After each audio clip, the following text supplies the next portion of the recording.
Təşəkkürümüzü bildiririk. Asan xidmət indeksi və asan müraciət informasiya sistemi üzrə ötən ilki nəticələr açıqlanıb. Keçən il sistem üzrə 511 xidmət qiymətləndirilib.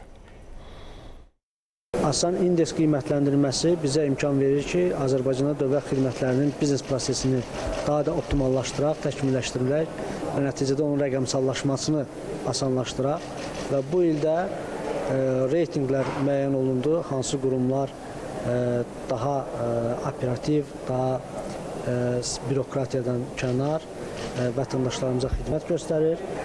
Tədbirin ikinci hissəsi asan müraciət informasiya sistemi ilə bağlıdır. Asan müraciət vətəndaşlara imkan verir ki, rastlaşdıqları hər hansı bir infrastruktur yönümlü problemi şəklini və videosunu çəkib aidiyyatı dövlət orqanına göndərsinlər və nəticədə dövlət orqanları baş verən bir problemi daha tez, operativ müəyyən edib, müdaxilə edib o problemi aradan qaldıra bilirlər.